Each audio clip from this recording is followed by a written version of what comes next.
Bonjour à tous, dans cette vidéo nous allons établir l'expression de la tension au bord d'un électrolyseur et faire un bilan de puissance électrique pour cet électrolyseur. On considère ici un générateur qui alimente un électrolyseur. Le symbole de l'électrolyseur est comme ceci. Et en fait, lorsque l'électrolyse se réalise, l'électrolyseur chauffe. Et donc, nous avons une partie de l'énergie qui est fournie par le générateur qui va être dissipée par effet Joule. Alors, cette dissipation par effet Joule, on va la modéliser par une résistance interne à l'électrolyseur. Et cette résistance interne, on va la placer à côté de l'électrolyseur. En fait, on va imaginer ici un électrolyseur parfait on va dire un appareil ici qui réalise l'électrolyse sans perte par effet Joule, et à côté une petite résistance R, en fait, qui va ici modéliser la dissipation thermique de l'électrolyseur. Alors maintenant, si on s'intéresse au sens du courant, le courant électrique par convention se déplace de la borne plus vers la borne moins, même si nous avons vu que en réalité le courant électrique est un déplacement d'électrons libres du moins vers le plus, on conserve cette convention du sens du courant du plus vers le moins. Alors le courant, il se déplace de la borne positive. En fait, cette borne, elle a un potentiel électrique plus élevé que la borne négative. Et le courant électrique va toujours d'un potentiel supérieur vers un potentiel inférieur. Et donc ici, le potentiel du point A, il est supérieur à celui du point E. Et on va modéliser cette différence de potentiel, qui est en fait la tension électrique du générateur, par une flèche de tension. Alors attention avec ce symbole, cette flèche de tension n'indique pas ici que la tension se déplace. La tension, c'est une différence de potentiel. Donc ici, cette tension en bande du générateur, c'est la différence de potentiel entre le point A et le point E, et la flèche est du côté du potentiel le plus élevé, c'est-à-dire ici pour le point A.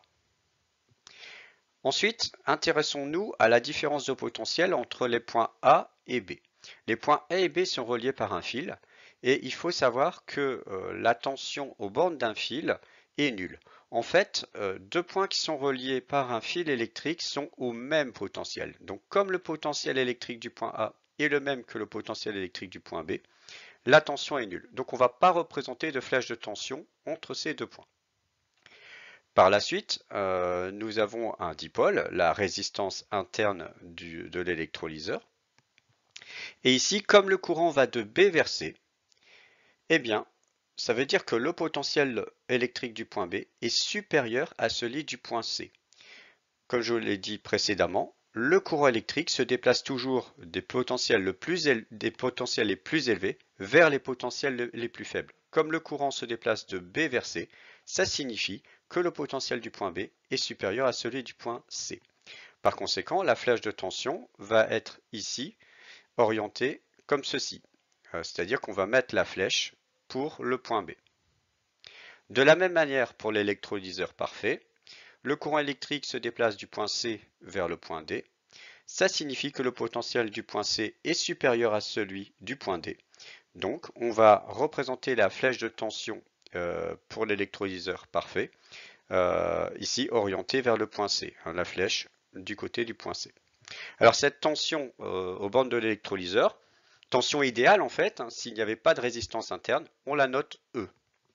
C'est la même notation qu'on avait rencontrée pour la pile. Enfin, entre les points D et E, ici, il n'y a pas de tension. Le potentiel du point D est le même que pour le point E, puisqu'ici, ils sont simplement reliés par un fil. Alors, à partir de là, on peut déjà voir que ici, on a parlé entre les points C et D de tension, on va dire, aux bornes de l'électrolyseur parfait, mais ça, c'est un modèle, c'est pas la réalité. Si vous mesurez la tension aux bornes d'un électrolyseur, en fait, vous aurez la tension totale. Ici, vous aurez la différence de potentiel entre les points B et D. Et donc cette tension-là, c'est la tension, j'ai noté ça U élect pour U de l'électrolyseur, la tension aux bornes de l'électrolyseur, en fait, quand vous mettez le voltmètre aux bornes de l'électrolyseur, vous mesurez la différence de potentiel entre le point B, pardon, et le point D. Et évidemment, comme le courant se déplace du point B vers le point D, c'est le point B qui a le potentiel le plus élevé. Donc c'est pour ce point B qu'on va, enfin au niveau de ce point B qu'on va indiquer la flèche de la tension. Alors, ça va nous donner l'expression de la tension en bande de l'électrolyseur, UELEC ici. UELEC va s'écrire en fait la tension en bande de l'électrolyseur, et bien ce sera la tension E plus la tension UR aux bornes de la résistance interne. On va donc écrire UELEC pour tension aux bornes de l'électrolyseur est égal à UR plus E. Alors, souvenir du collège, vous avez vu la loi d'Ohm, et en fait, la tension aux bornes d'un dipôle ohmique, la tension aux bornes d'une résistance, en fait, elle s'écrit UR égale R fois I, c'est-à-dire la valeur de la résistance fois l'intensité du courant qui traverse cette résistance. Alors si on remplace UR par cette expression, on obtient pour la tension aux bornes de l'électrolyseur U électrolyseur égale UR, c'est-à-dire R fois I, plus E. Ici, la tension, on va appeler ça tension à vide de l'électrolyseur. Voilà, donc ça c'est une première chose à voir. C'est la tension aux bornes de l'électrolyseur. Quand vous mettez votre voltmètre aux bornes de l'électrolyseur, vous allez mesurer en fait la tension ici, totale, ici, R fois I plus E. Alors grâce à ça, on va pouvoir également faire un bilan de puissance, un bilan de puissance électrique. Je vais ici utiliser la loi d'Émaille que vous avez vue en seconde. Alors pour cela, on va partir d'un point. Je vais par exemple partir du point A. Et on va se déplacer. Je vais me déplacer dans le sens du courant. Et chaque fois que je rencontre une tension, je vais l'ajouter. Mais attention, si la tension est dans le sens, voilà, la flèche de tension ici est dans le sens opposé à mon déplacement, je vais la compter négativement. Et si cette tension est dans le même sens que mon déplacement, voilà, pour revenir jusqu'au point A, je vais la compter positivement, sachant qu'on démarre de 0. Alors, loi d'Émaille, je pars du point A et j'écris 0 égale.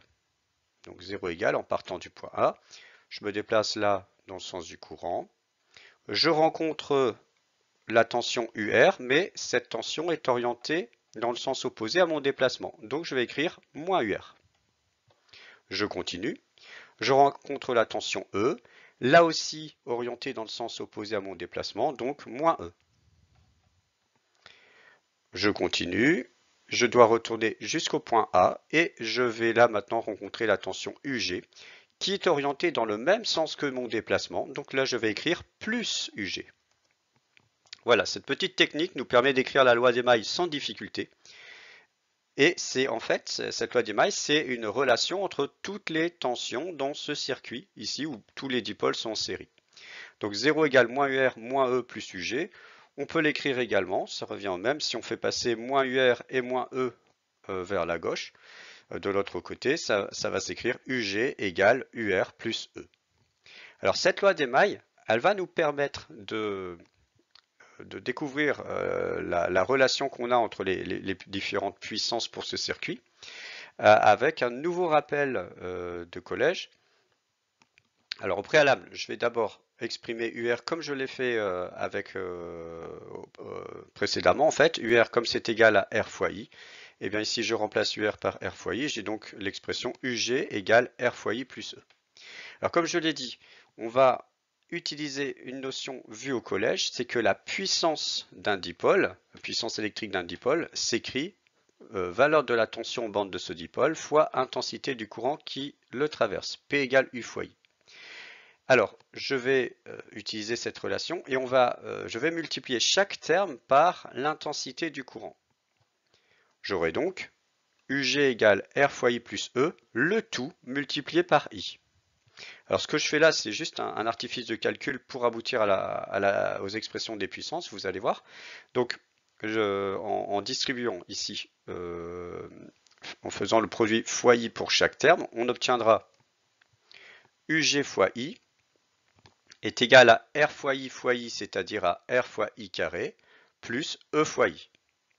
Et là, en fait, G ici, UG fois I, eh bien, ce terme-là, c'est la puissance du générateur. C'est la puissance électrique fournie par le générateur, qu'on va noter PG, puissance du générateur.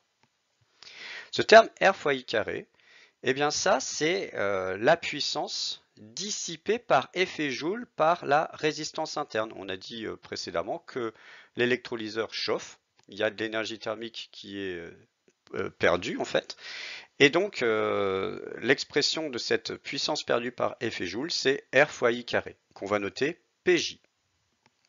Enfin, on a ce terme E fois I, et bien ça c'est la puissance utile de l'électrolyseur. C'est-à-dire que c'est la puissance qui va effectivement servir pour l'électrolyse. C'est la puissance de l'électrolyse en quelque sorte. Et donc ce bilan-là, eh bien c'est le bilan de puissance pour notre circuit. Finalement, la puissance fournie par le générateur, PG, est donc répartie en deux termes. Ici, la puissance dissipée par effet Joule, PJ, et la puissance utile qui va vraiment servir pour l'électrolyse, PU, soit PG égale PJ plus PU. Voilà pour cette vidéo sur l'expression de la tension aux bandes de l'électrolyseur et sur le bilan de puissance pour ce circuit. Voilà, je vous souhaite bon travail et à bientôt.